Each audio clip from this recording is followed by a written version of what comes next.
Kristen Oakes-White. And I'm Avery Davidson. Thank you for joining us for This Week in Louisiana Agriculture, the only TV show bringing Louisiana farmers and consumers together every week. Anyone who runs a farm knows that it is made from the ground up. One small farm in North Louisiana is taking that seriously and literally. As TWILA's Neil Lawson tells us, Dela Terre Farms is focused firmly on the ground they're growing, finding fertile soil in a new area. Here we were having storms. Donna Isaacs is giving a tour of Dela Terre Farms here in Eros, Louisiana. You wouldn't think it would take long to cover this small farm, but there's a lot going on. From poultry to pigs, greens, and flowers, there's one thing that connects them all. Dela Terre means from the earth, and the soil is something Isaacs takes seriously. Because it nurtures us. If we can build the soil and repair the soil, basically, then all the nutrients, all the vitamins, all the things that our bodies need will be provided through the soil. State Conservationist Kacir is on the tour today. He says the NRCS is standing by to help farmers just like Isaacs to get off the ground and keep growing. All of the other conservation practices that are available to large-scale agriculture are also available down to the smallest scale producer on 1/10 of an acre. Dexter Sapp has worked with Isaacs for a long time and says while this area can be challenging to farm, those who invest the time can be greatly rewarded. This is what Donna is doing is a model to show people what farmers, small-scale farmers can do. And it can be done anywhere, but just have to have that drive, determination, can-do spirit, and Donna exemplifies all of that. 15 minutes away from Dela Terre, the products from the earth in Eros arrive for his temple in West Monroe, a spiritually themed restaurant that wants the most divine produce possible. Owner Dana Milford says her customer base is hungry for what Isaacs has to offer. This truly farm-to-table partnership is part of a growing trend of consumers that care about what happens at the farm as well as their fork. It's been fun because I've introduced a lot of people to vegetables they had never heard of nor had, and now they know them and they like them, and so that's been a good thing. Back at the farm, one of Isaac's workers is getting the ground ready for another crop that sits on a table nearby. It's part of the cycle of life she wants to keep in perpetuity. You know, we said if we get to 200 families, we're good. It's all about community. That's where we're comfortable. If I can serve 4 or 5 restaurants and a couple hundred families, then I'm really happy. We can make a decent livelihood, and we know people are getting really good food. Now, as you saw, Dela Terre Farms has a diverse array of agriculture, from row crops to fruits and vegetables to animal agriculture. But it all comes back to the name, Dela Terre Farms, of the earth. And that's literally true here, as this rich soil is the careful product of their cultivation methods that is hopefully not only the start of what they grow here, but of something new for this rural community. Reporting from Eros, Louisiana, I'm Neil Lawson. You can try their products for yourself if you're in the West Monroe area. We'll link you over to them on our website at twilatv.org. Well, the town of Ville Platte, Louisiana ranks as one of the bottom 5 communities in the country when it comes to slow internet speeds. That's according to the website highspeedinternet.com, which conducted the study last year. That's why Louisiana 5th District Congresswoman Julia Letlow is proud she and members of the House Ag Committee marked up a bipartisan bill to improve broadband in rural areas across the country. The Broadband for Rural America Act would provide $43 billion to expand broadband into underserved and unserved areas over the next 8 years. Congresswoman Letlow says she saw firsthand the need for high-speed internet in her district. I was working in higher education during the pandemic, and we had students that had to go to McDonald's in order to complete their coursework. And so I know how important broadband is for our district. Roughly 350,000 people in Louisiana are without rural broadband. I mean, when you add that up, that's the cities of Monroe, Alexandria, and Shreveport combined. And so that's just a huge deficit for our state when you want to talk about economic development, healthcare, education. Rural broadband is no longer a luxury, it's a necessity. The Delta Regional Authority is also working to learn where the needs are greatest when it comes to broadband in Louisiana. The DRA is conducting a speed test survey of the state to find where internet speeds are slowest and where broadband internet is not available at all. You can help by taking the speed test. You'll find a link on our website at twilatv.org. Well, moving from broadband to beer, that might sound like a segue from the previous story to this one, but really it's the transition the subjects of this next story made in their careers. Yeah, Brett Dunham and his brother Ryan used to be the guys who fixed the network and computers we use to make TWILA. Now they're brewing up beer that's doggone good. A cold beer is what many a farmer will enjoy during the dog days of summer. Brett Dunham, co-owner of Chian Brewing Company in Denham Springs, knows it's the farmers who provide him the grains and hops and other ingredients he needs to brew beer. The possibilities of craft beer are endless. Like the beer that we made today has hibiscus flowers in it. And it's you get that beautiful pink color of the beer, and you get a nice floral note to it, and a light wheat beer. You know, we got herbs growing in the flower beds out here we can pick and put in the food and our beer and whatever we decide to do. One thing Dunham did decide to do early on after opening in October was team up with this guy, Brad Stewart, a cattleman from Tangipahoa Parish. You see, when Dunham makes beer, he's left with all of this spent grain that still has sugar and protein in it. So Dunham loads it into Stewart's truck to feed his 20 head of cattle. They said it's the best thing you can get. You know, like better than sliced bread if you can get it, because it's really good for the cow. Nutritious, a lot of protein, a lot of other nutrients that the cows need. You know, it's just a good grain to give to cows. Stewart says it keeps his cattle, quote, butterball fat during the winter. These animals need to eat, and I have yet to find an animal that won't eat it. Chickens eat it, goats eat it, pigs eat it, cows eat it. I haven't tried it on horses, but I'm sure they would eat it. It's really a great product. The products that are Dunham's focus are the beer and the atmosphere. There's a disco ball overhead, but because this building is an old oil change garage with a pit, there's something below as well. When you're standing at the bar, you can look down and see the tanks, that the beer that you're pouring out of these taps, you can see the tanks that they're coming out of, and they're all lit up and they're directly under your feet. It's a very cool experience that we would have never thought to do if the building wasn't already here. What's also here is a huge patio where it's easy to spread out, let the children play, and bring your furry friend. Chian does mean the dog in French. A lot of craft beer people are dog people as well. We're big dog people. We wanted to tie that in somehow. We love our Louisiana Cajun heritage, and we wanted to pay homage to that, I guess, and we feel like it's kind of a shame that the language has died out so fast. So we kind of wanted to bring that up a little bit. Chian Brewing is open 3 days a week, but brewing beer every day. By the way, I know we did not show Ryan in that story. We're going to go back in the coming weeks to showcase his pie-eyed food truck, which serves up breakfast and dinner artisan hand pies. And I didn't get to try any of the hand pies this go round, but I did have maybe 1 or 2, maybe 3 beers. Shocker. I know. The hibiscus wheat beer was absolutely amazing. It's about the color of your jacket there. Like Pepto? Well, a little bit darker than Pepto, but thinner than Pepto. Yeah. Pepto too. And a lot better for your insides too in a lot of ways. But really, it was so good. We'll have to go there like on a TWILA outing sometimes. Okay. When you think of a college classroom today, you may think of a virtual setting or maybe an auditorium-style room full of laptops and eager students. At Louisiana Tech, there's a low-tech classroom that does not have a single screen, but it is filled with students learning to process livestock. This week, TWILA's Carl Wiggers takes us to the Louisiana Tech Meat Lab, a hands-on classroom shaping the next generation of butchers, cattlemen, veterinarians, and much more. Student and teacher, hand in hand, cutting, slicing, packaging, stamping. Learning is what's happening here in the Louisiana Tech Meat Lab. This is a hands-on learning experience that they get from coming to the meat lab. Gorden Reger runs the meat lab on the South Campus of Louisiana Tech. He says this lab is a training ground for students pursuing much more than a job in the world of animal science. It incorporates all the students. So we have forestry students, ag education students, animal science, pre-veterinary students. They get to cut meat, they get to feel how muscles are being, how they feel when you go to cut and do surgeries. Ag education students get to learn the anatomy parts so that they can teach their FFA classes and ag classes that they're going to be teaching. That's what I like to see. I like to see these students get in here, get their hands on, get that time in here built up so that they have that to work with when they go out.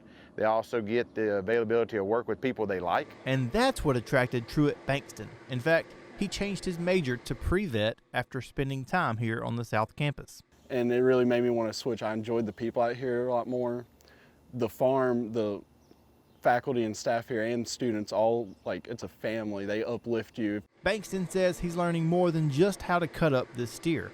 I'm learning a lot. It's not as much about the meat, but I'm learning how the real world is on the cutting floor. If I make a mistake, because I'm only 6 months into this, I know that he might be upset, but he's not going to get mad at me. So it's a safe environment to learn how to make these cuts, and I'm going to be able to learn from that mistake. Students also use this space for research to help the producers back on the farm. Molly Dickens is another pre-vet student working on a team analyzing the animals that come in and the meat that goes out. She says it's all about helping the farmers raise better livestock. Okay, what did y'all do to get these steers to 18 months? What kind of feed did you put them on? How long they've been on and off of feed? And we like to look at grain because grain helps make a really good carcass and a really good quality grade. And we're seeing what people are doing right and what people are doing wrong, and generally trying to just give an overall idea of what's gonna create the best product for our producers. We're trying to get information that we can give back to the producers so that they can take back to their consumers who are buying these products and say, all right, we got a 1,000-pound animal. This is how much, approximate meat you're going to get off of it. This is how much, what it maybe grades out, so they can use that as a tool to promote themselves and promote the industry. Funding for the Louisiana Tech Meat Lab comes mostly from the patronage of alumni and farmers and ranchers. And you can support the student workers and their education on the South Campus by buying from the farm store on campus or having your animals processed there. But fair warning, they are scheduling many months in advance since the rise in demand after the COVID-19 pandemic last year. Well, Avery, did you know that July is National Blueberry Month? I did, in fact, know, probably because of one of your social media posts. And I also know a few other fun facts about this little tiny superfood. Blueberries are one of the only foods that are naturally blue in color, and it's that pigment that gives the berries its distinctive color. That's also the same compound that provides the amazing health benefits. TWILA's Jennifer Finley visited Morrow Farms in Ponchatoula, where harvest is underway. I'm Eric Morrow. We're at Morrow Farms in Ponchatoula, Louisiana. Basically, we are a small family farm. We concentrate on strawberries, blueberries, tomatoes, corn, and vegetables. We're picking blueberries right now. These are rabbit eye blueberries. It's been an unusual year. A lot of rain this year, a little bit more than normal. Basically, at the times we didn't want the rain and some storms and stuff like that. But it's Louisiana, and this is what you're going to get. There you go, much The farmer's market is a great place to sell your products at. We're a small farmer, so we really like to do all our things face-to-face in retail business. I know my customers every week. They look forward to what we sell at the farmer's market, and they are part of the farm. They're part of what we do and who we are. When you spend $1 here with us, it's $1 that stays in the state of Louisiana. We live here, we support our community. We're community agriculture and community driven. Thanks, sir. Y'all enjoy. All of our help here at the farm is H-2A workers. Everyone has a visa to come here. They stay 10 months and then they return home. If we didn't have that program, we wouldn't farm. You have to have the program, you have to have the workers, you have to have the farmer's market to sell. If these things are not available to us, we shut down. Everything here is harvested by hand. Planted by hand, harvested by hand. If you don't have the hands, you don't have the farm going. The farm that I'm on is has been passed down from generation to generation. I am the 8th generation of this farm. It was a land grant from President James Buchanan in 1859.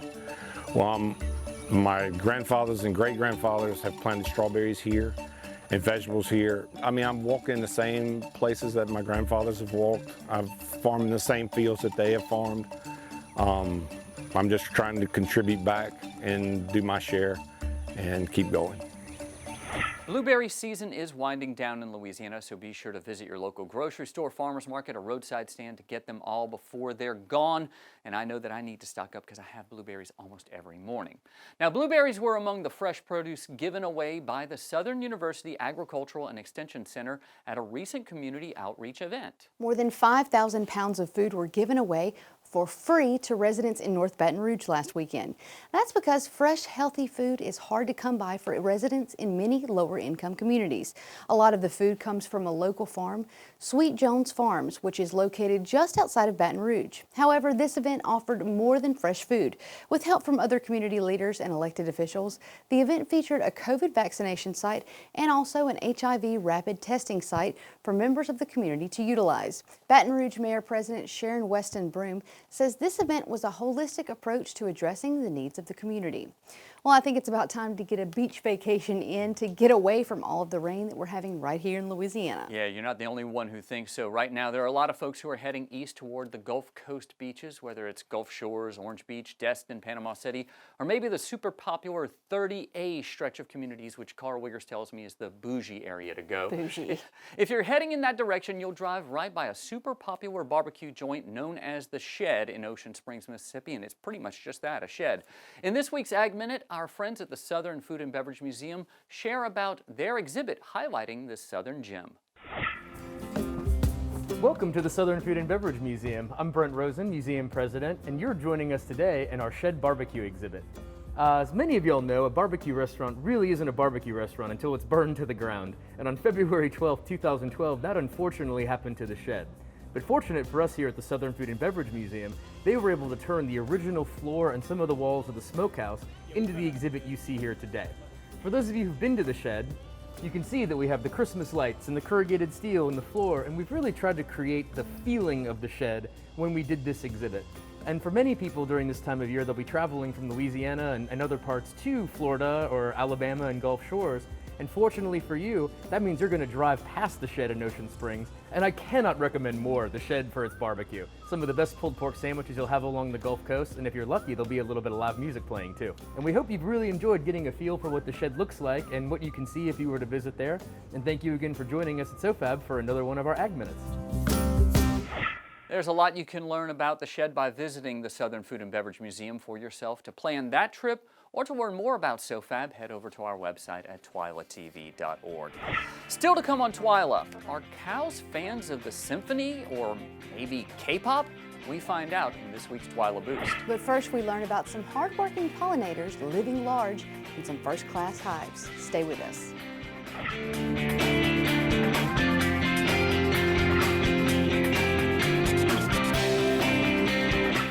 Down the long and winding road of Highway 40 in Bush, Louisiana, we found a master gardener building 5-star accommodations for what some consider to be a pesky guest, bees. These important pollinators have found a welcome home in the gardens at North House, and TWILA's Jennifer Finley takes us there to find out more about Doc's beehives, also known as mini mansions for your bees.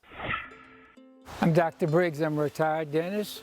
I practiced in Metairie for 40 years. When I got out of dentistry, one of the things that I wanted to do was to become a master gardener. So a year later, I got a degree in master gardening, which helps me understand the complexity of the plants that we have here at North House. Over the years, we have brought in somewhere between 30 and 40,000 trees, plants, and bulbs, etc. When we first moved up here, one of the things that I wanted to do the most was to have church bells. They ring every day from 7 in the morning, every quarter of an hour, until 7 at night. People always say when I feel bad, I go to North House, and I feel great again. The estate is open for weddings, or if you want to have a rehearsal party or you want to have a corporate event, but it's also open for people who come through with a tour like master gardeners, and another master gardener and I bring them through and kind of review what you should plant and where you should plant it and how you should plant it and how you should take care of it and water it. One of our visitors came over here and we had a typical beehive, which is 2 white boxes stacked on top of each other. And they said, that's so sad. Well, it doesn't look like the rest of the place. You've taken so much time to do so many details. You ought to make a beehive that really looks special. So that started my first beehive. These are standard beehives. You use them just like you would a regular beehive in your backyard. These are just kind of fluffed up and they look better. And we have North Fork Church, which is a church that I saw when we were on tour, built in 1770. We have the Edwards House, which would be typical of something that you would see in New Orleans, a camelback from the 1920s. We have the Millard House, which we saw when we were upstate, I think maybe around Pennsylvania, 1877. And then Smythe's Barn, which was on another trip that we took about 1810. These bees made, I don't know, maybe 25 gallons of the best honey in the world last year. So they're just a regular beehive. They've just been kind of fluffed up and dressed up to make it look cuter when you're in the backyard. You cannot have a successful garden, especially a flower garden or a vegetable garden, without the pollinator. And the pollinator is the bee. And the bee will do the work that nobody else can do. That's one of the reasons I think God designed the bee, was to spread the pollen. And the queen bee, an amazing animal. She lays up to 2,000 eggs a day. Every queen needs their own house, and you'll see this queen bee has got her own house and her own little window. I didn't know if I would like retirement, because I didn't know if I was going to be busy enough, but since we've opened North House to the public and have a lot of events here, we have beehives that I build. I have a couple organizations that I donate time to a couple of days a week. Retirement is really, really good. I'm healthy. Most of all, I'm happy, and couldn't be any better. If you would like to contact Dr. Briggs about his beehives or take a tour of the grounds at North House, we'll have all the information for you on our website at twilatv.org. Still to come on Twila, it's time for some music on this show, and it's not Avery's singing for a change. I will not sing this time, I promise. A brand new Twila Boost is just a beat away. Stay with us.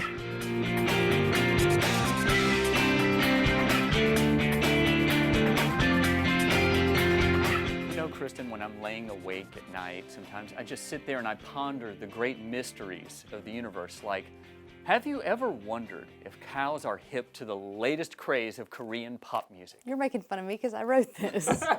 Well, we actually have the answer, if you have thought about that, in this week's Twila Boost.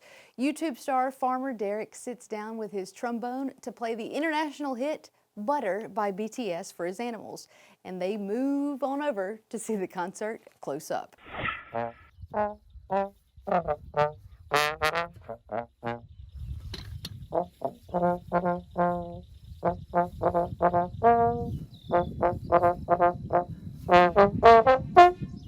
two, three, four.